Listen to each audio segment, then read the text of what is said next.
Whereas my force is, it looks sloppy. It doesn't look like you're doing a trick. It looks like the cards are going anywhere. So when a spectator picks a card, it looks impossible because the cards are that sloppy and they're picking a card, and yet I'm still knowing which card they're picking. I started doing this in marketplaces, selling magic tricks, and what I used to do is every customer used to come over, I should actually force a card on them. Then I got better and better, and now every magic circle, every magician wants to know how it's done. Hi, I'm Dave. Hi Dave, nice to meet you. Hi, I'm here to entertain you and I'm going to show you a card trick. Okay. Can you pick a card for me? Yes. Anyone you want? There we go. Yeah. Could you show the camera, please? And put your King of Hearts in there. Well, there's no point now, you know what it is. That's good.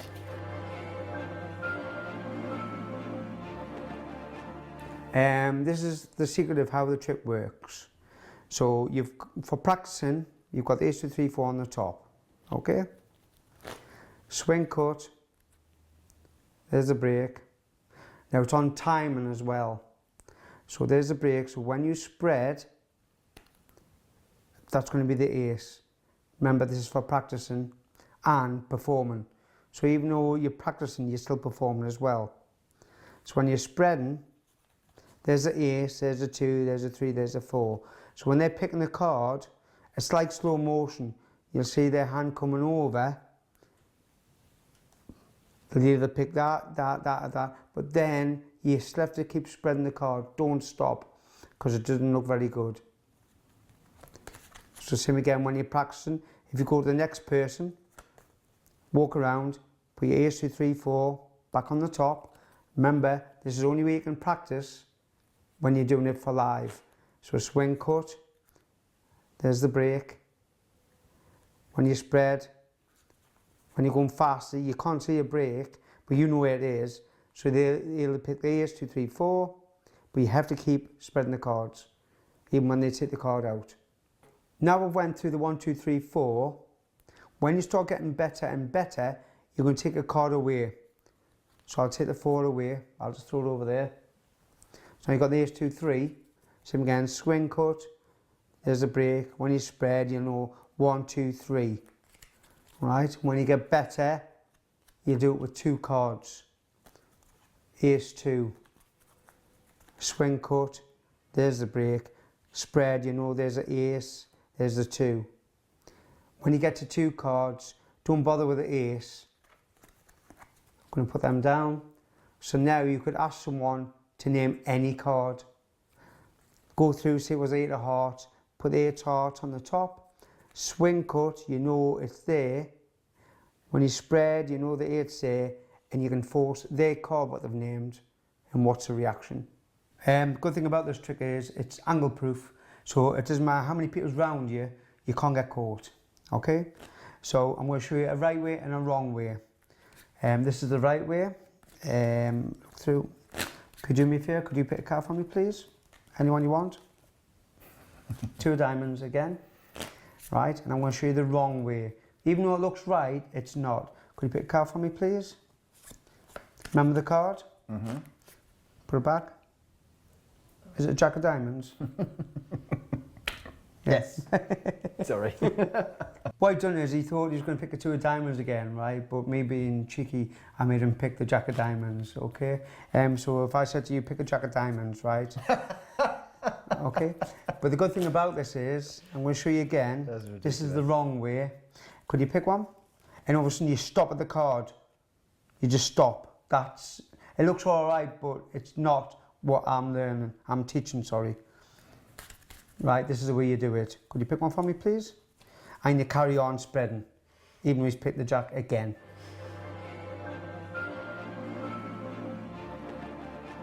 When you're learning my force, it's good. You're going to get some awkward people, right? Where they'll just reach in and grab any card. Don't panic. So if I said, can you pick a card? And you miss, doesn't matter. Ask them to remember the card. Put it back, please. Remember, there's their card again. Could you pick a different one? Sorry? Any. And be their card. So I'll do it once more. Same again. If they miss and they pick a card, thank you. It doesn't matter, don't panic. The card goes back on. If they miss again, don't panic. Remember, that's their card, the first card. So if you're going through, I'll just leave that there. If you're going through and they miss, I know that's their first card there, bring it to the top. Just remember that card. Now we've got 2 cards on top, and it's up to you which way you bring to the top. I just do the pass, and I know they're on the top, and I'll go the first card, and it's up to you which way you want to change it to the second card. Okay?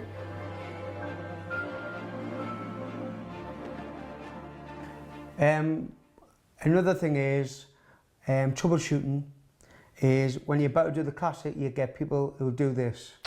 Do you mind if I shuffle the pack? Yeah, no problem at all. Okay. Let them shuffle. It doesn't matter. Let them shuffle. Because now, when they take the cards off you, it's like, oh wow, he's let me shuffle the pack. Now you turn them over and you actually show the spectator that they've been shuffled, and all you're doing is you clock on the top card. Swing cut, you know the 8 of spades going to be there. You take one for me, please. And he's going to pick, with my force, his card. One more thing for the troubleshooting is the timing. So, can you imagine in slow motion, that's the card you're forcing.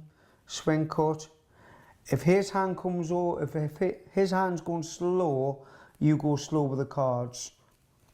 And you give him the card, 8 of spades. Right? If he comes over quick, then you go quick. It's all on the timing. So what kind of reactions have you had to this to people who aren't novices? Right. Novices, magicians, best magicians in the world, right? I've done this to them, my force, and same again, they've just rubbed their head, and they went, can you do it again? I've done it again, and I've given the same card again, and they still can't understand how I'm picking it. Because what they're doing is, they're spreading a few more with their hands, and they're taking the card. But they're still taking that card. Even though they don't realise it, they're still taking that card, which is weird, really freaks them out. And these are people that do tricks all the time? These are people who, from novices to magicians to Yeah. world famous magicians. So is there a way you always know that on the second one they're going to go faster or they're going to go slower? Well, on the second, when they take it again, they're not expecting for me to do the same card again. So that really wrecks their heads for them to pick the same card again. Do you find magicians more awkward when they're, or do they go with the trick? No, I find it easier for a magician than a lay person. Why? I don't know. It's just that magicians, really, they're not trying to catch it out, if that makes sense. A lay person, they'll try and fiddle around with the cards. But a magician, he'll just go for the card, which I love because it's much easier for me. Even though they're thinking, well, hang on, I'll go a couple more. And they take the card, and then their heads are just wrecked again because they can't understand. And I'll ask you to do it again, and do it again. Who's the best kind of person to do this trick on apart from magicians? What kind of lay person? Is there somebody that you should sort of try and pick out? There's no, you don't know until you're starting the trick. You'll know, do you understand? That's why I explained before, if you miss, it doesn't matter. You just go on to the same card, see if you can get it. If you miss again, which I've explained, then just go on to another trick. But there's no way you'll guess. You won't know until you've actually done the trick. Okay.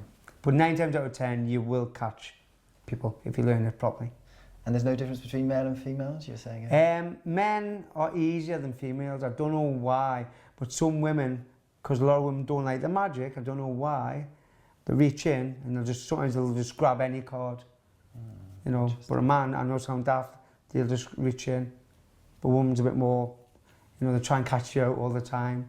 No disrespect to women, it's just that women are a bit harder than the men.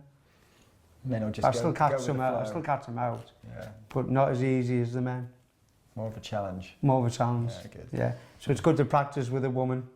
Try and if you can catch it with a woman, then you're going to do anyone. How do you practice this by yourself? You can't. You can't, no. You can't. You need somebody. someone else.